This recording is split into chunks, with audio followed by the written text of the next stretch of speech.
మీరు దిల్ రాజు గారిని కిడ్నాప్ చేశారా, ఆయన మిమ్మల్ని క్యాప్చర్ చేశారా, మీరిద్దరి మధ్యలో బాండింగ్ ఎంత స్ట్రాంగ్ ఉందంటే మీరు ఆయన సినిమాలే చేస్తున్నారా? Any specific reason for that?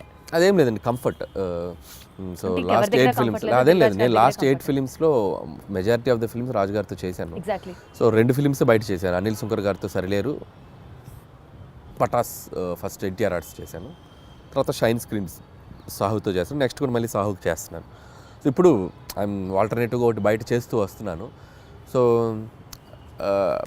రాజుగారితో ఉండే ప్లస్ పాయింట్ ఏంటంటే ఇట్స్ లైక్ వాళ్ళతో జర్నీ ఉండడం వల్ల లైక్ ఫ్యామిలీ బాండింగ్ ఏర్పడిపోయింది. ఒక ఫ్యామిలీ బాండింగ్ వచ్చినప్పుడు ఏంటంటే నేను ఒక కనెక్ట్ అయితే నేను అంత త్వరగా వదిలిపెట్టే మనిషిని కాదు నేను. సో రియల్ లైఫ్లో అంతే. అండ్ ఎమోషనల్ కనెక్ట్ ఎక్కువ. ఒకరితో కంఫర్ట్ అంటే ఒక కనెక్షన్ వచ్చాక గబుక్కుని ఇంకొకరి దగ్గరికి వెళ్ళలేను నేను, ఓన్ చేసేసుకుంటాను. ఇప్పుడు మళ్ళీ సాహు ఉన్నాడు, షైన్ స్క్రీన్స్ కనెక్ట్ అయిపోయాడు.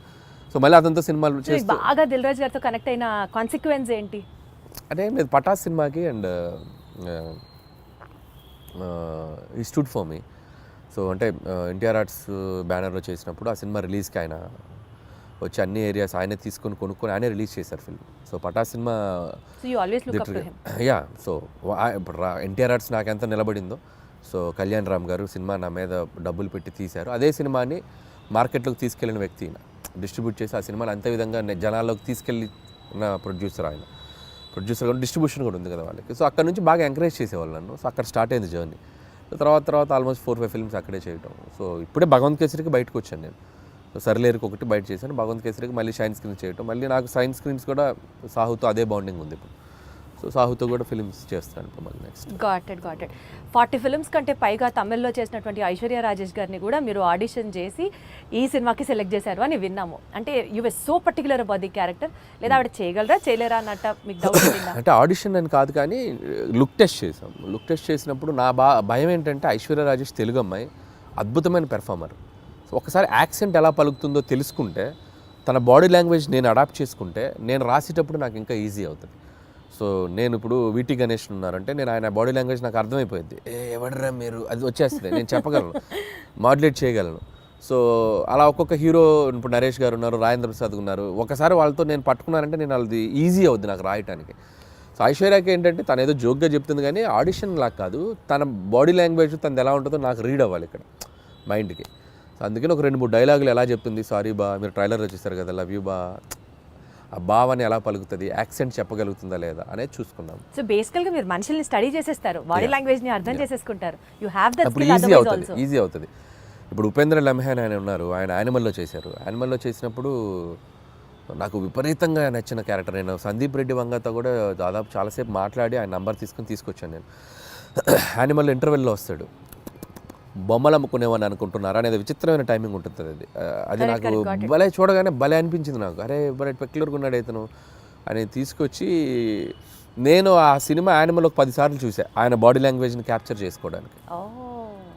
చూసుకొని నేను నరేష్ ఇచ్చినప్పుడు అతను షాక్ అయిపోయాడు, ఉపేంద్ర లమ్హాన్, ఇదేంటి ఈ నాలాగా నాలాగా కనిపిస్తున్నాడేంటి, ఇన్ఫ్యాక్ట్ నాకంటే బెటర్ కనిపిస్తున్నాడేంటి అన్నారా? మీకు కాంప్లిమెంట్ వచ్చిందా? యా, ఈ టోల్ లైక్ దట్. సో నేను ఆ బాడీ లాంగ్వేజ్ని ఓన్ చేసుకోవడం వల్ల, ఆ మిమిక్రీ చేయడం ఒక ఇది ఉంది కాబట్టి నాకు ఈజీ అవుతుంది క్యారెక్టర్స్తో రాయటానికైనా పెర్ఫామ్ చేయించడానికైనా. అప్పుడు నాది వాళ్ళ మీద రుద్దటం కంటే వాళ్ళ దాన్ని బెటర్గా అడాప్ట్ చేసుకుని దాన్ని బెటర్ చేయడం ఉన్నప్పుడు ఎప్పుడు ప్లస్ అవుతుంది. ఏమన్నా స్కెచ్ ఏమన్నా sketch. Meenakshi such a beautiful heroine. ఇప్పటి వరకు తను చేసిన ఫిల్మ్స్లో తన క్యారెక్టర్కి తగ్గ స్కోప్ రాలేదు అని ఒక చిన్న పాయింట్ ఉండింది. ఈ సినిమాలో how you going to show it to her?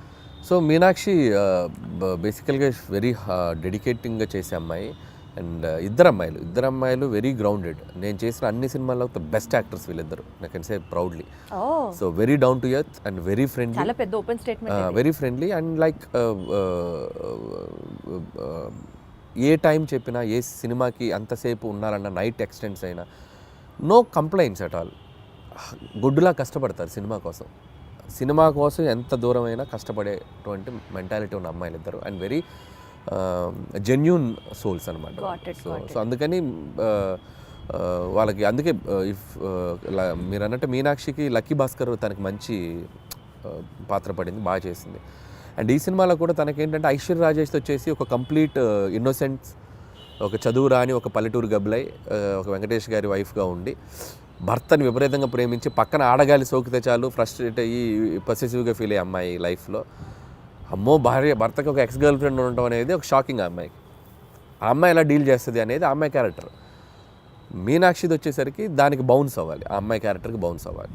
So మీనాక్షిది కూడా చాలా మంచి రోల్ అండ్ యాక్షన్ ఉంది. ఫస్ట్ ఒక 10 నిమిషాలు ఆ అమ్మాయికి ఒక ఫైట్ కూడా ఉంది and police officer role. So glamour wise cutout wise ఆ అమ్మాయిది కూడా సినిమాకి హెల్ప్ అవుతుంది ఇద్దరు. Got it.